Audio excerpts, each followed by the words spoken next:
Bonjour tout le monde, bienvenue dans ce nouvel épisode de Vérité Action. Aujourd'hui, comme je vous l'ai dit la dernière fois, ce ne sera ni un nouveau défi, ni une révision. Aujourd'hui, je vais raconter l'histoire d'une femme. Cette femme, comme vous l'avez vu sûrement dans le titre, elle s'appelle Elisa. C'est une belle histoire d'amour, une histoire qui n'est pas encore terminée en fait. Mais je vais commencer à vous la raconter aujourd'hui et je vous laisserai déterminer la fin de cette histoire. Alors, je vais commencer l'histoire et puis ce sera à vous de trouver la fin de l'histoire. Alors, Elisa, c'était une femme très belle. Elle était même la plus belle femme du monde. Parce qu'en fait, Elisa, elle avait un fiancé et son fiancé s'occupait tellement bien d'elle que c'était pour ça qu'elle était devenue aussi belle. Mais Elisa, elle était aussi très infidèle. Et malheureusement, elle était tellement belle que d'autres hommes ont voulu la prendre pour femme. Malgré tout l'amour de son fiancé, malgré tout ce que son fiancé avait fait pour elle, Elisa, elle est partie. Elle l'a quitté. C'est triste, hein? Oui. Et le fiancé, il était très, très triste. Il était très en colère aussi, mais il était aussi très, très triste. Et Elisa était donc partie avec d'autres hommes. Elle a eu un nouveau petit ami, puis un autre, puis un autre. Et à chaque fois, le petit ami la faisait souffrir. Et plus elle souffrait, plus elle perdait de sa beauté. Elle devenait sale, remplie d'imperfections, blessée, parce que plus personne ne s'occupait d'elle. Les autres hommes ne s'occupaient pas d'elle comme son premier fiancé le faisait. Et vous savez quoi? Elle s'est faite piéger. Oui, elle s'est faite piéger parce qu'en fait, ces autres hommes-là n'étaient pas amoureux d'Elisa. Ils voulaient juste qu'elle se sépare de son premier fiancé pour pouvoir la faire souffrir et l'emprisonner. Pauvre Elisa. Comment elle va faire? Elle est toute seule, toute sale et emprisonnée. Mais qui va bien pouvoir venir la libérer? D'après vous, qui pourrait bien venir la libérer? Eh bien voilà que son premier fiancé, en la voyant aussi mal en point, a décidé de venir la sauver.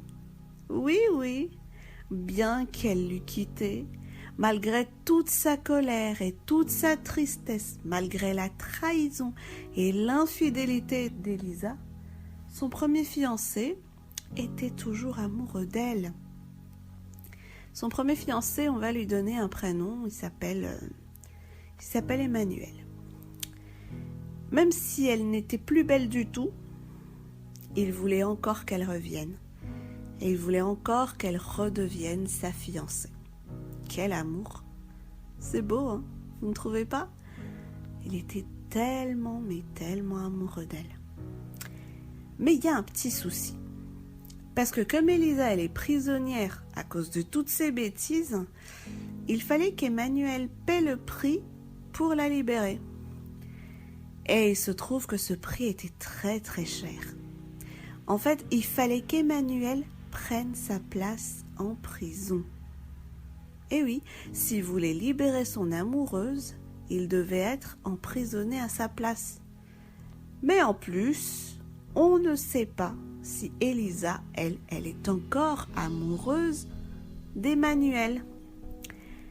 Alors, Emmanuel, est-ce qu'il va se sacrifier et prendre la place d'Elisa en prison? Alors qu'il ne sait même pas si Elisa voudra bien redevenir sa fiancée. Quel dilemme! Quel dilemme! Mais non, pour Emmanuel, ce n'était pas un dilemme.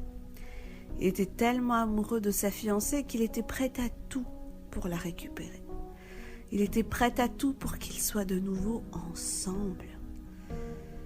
Et donc, il a pris la place d'Elisa en prison. Elisa est libre. Elle n'y croyait plus. Mais ça y est, elle est libre. Quant à Emmanuel, les méchants hommes qui avaient emprisonné Élisa avaient profité de cette occasion pour lui faire mal. Très très mal. Ils l'ont fait souffrir, ils l'ont frappé, ils l'ont percé. Bref, il avait vraiment beaucoup souffert. Pauvre Emmanuel. Et dire qu'il avait fait tout ça parce qu'il était amoureux.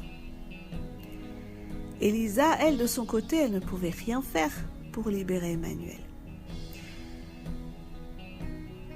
Mais il y a de l'espoir. Oui, parce que Emmanuel n'est pas n'importe qui. En fait, Emmanuel est un prince qui vient d'un très très grand royaume.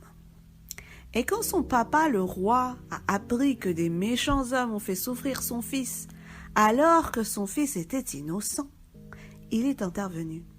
Il a attaqué les méchants hommes. Ces méchants hommes, ils étaient pétrifiés, ils avaient peur. Oh non, qu'est-ce que nous avons fait? En fait, on venait d'emprisonner, de faire souffrir le fils du roi. Oh là là, il faut vite qu'on le fasse sortir, sinon le roi va nous tuer. Et donc les méchants hommes ne pouvaient pas retenir Emmanuel dans la prison. Il était innocent, il n'avait rien fait. Et c'est comme ça qu'Emmanuel et Élisa étaient finalement tous les deux libres. Oui. Et quand Élisa a appris ce que son prince avait fait pour elle, elle ne pouvait pas s'empêcher de revenir à lui. Quel amour, quelle histoire! Élisa et Emmanuel étaient de nouveau ensemble. Et Emmanuel a de nouveau pris soin d'Élisa. Il y avait du boulot, hein. Après tout ce qu'elle avait vécu, elle n'avait plus rien à voir avec la belle femme qu'elle était. Mais ça n'empêchait pas son prince de l'aimer. Donc, chaque jour, Emmanuel s'occupe de sa fiancée retrouvée. Il la lave, il la parfume, il l'habille, il enlève les imperfections qui restent encore de son passé. Tout ne redevient pas parfait tout de suite, mais il y croit, il est patient, et il sait qu'un jour, elle redeviendra cette belle femme qu'elle était autrefois. Mais comme je vous ai dit, cette histoire, elle n'est pas terminée. Parce que Emmanuel a dû partir pour rejoindre son papa dans le grand royaume, pour rejoindre le roi. Tandis qu'Élisa, elle devait encore rester pour attendre le jour du mariage. Oui, parce qu'on n'habite pas ensemble tant qu'on n'est pas mariés. Donc aujourd'hui, à l'heure où on parle, Élisa et Emmanuel sont dans une relation à distance. Ils sont toujours ensemble. Emmanuel est toujours aussi amoureux de sa fiancée et il a hâte que le jour du mariage arrive enfin. Élisa, quant à elle, elle aime son fiancé. Mais il y a de nouveau des méchants hommes qui veulent encore la séparer de son fiancé.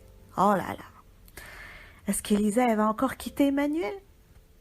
Est-ce qu'elle va encore se laisser piéger? Est-ce qu'Élisa, elle est vraiment amoureuse de son fiancé maintenant? Est-ce qu'elle est fidèle maintenant? Ou est-ce qu'elle est toujours aussi infidèle qu'autrefois? Est-ce qu'elle va attendre patiemment le jour du mariage avec Emmanuel? Est-ce qu'elle a hâte de se marier avec son prince? Il y a beaucoup de questions, hein, n'est-ce pas? Et c'est justement là que c'est à toi de répondre. C'est à toi de répondre à ces questions. C'est à toi de déterminer la fin de cette histoire. Toi? Comment ça, toi? Eh bien, tout simplement parce qu'en fait, Élisa, c'est toi. Oui, même si tu es un garçon, Élisa, c'est toi. Parce qu'en fait, Élisa, c'est le mot basque pour église. Et cette belle histoire d'amour que je viens de te raconter est l'histoire d'amour entre Jésus, qui s'appelle aussi Emmanuel, et son église, c'est-à-dire toi et moi. Cette histoire n'est pas encore terminée parce qu'elle continue encore aujourd'hui. Jésus est monté au ciel et nous attendons qu'il revienne pour prendre son église et pour se marier avec elle. Jésus est très amoureux de toi. Toi, tu es son Église. Mais toi, la fiancée, l'Église, est-ce que tu es réellement amoureux de Jésus? Est-ce que tu as hâte de te marier avec Jésus? Est-ce que tu as hâte de rejoindre Jésus? Est-ce que tes préparatifs pour le mariage, ça avance bien? Fais attention. Il y a de méchants hommes qui rôdent autour de toi pour que tu oublies Jésus. Il y a des distractions qui te font oublier la prière, des découragements qui t'empêchent de lire la Bible, des tentations qui te font tomber dans le péché. Attention, ce sont les méchants hommes qui veulent te séparer encore de ton merveilleux prince. Ils veulent te piéger à nouveau pour te ramener dans cette prison. Tu sais, cette prison où Élisa elle était. Cette prison, c'est l'enfer. Et donc, cette histoire n'est pas terminée. Elle continue encore aujourd'hui.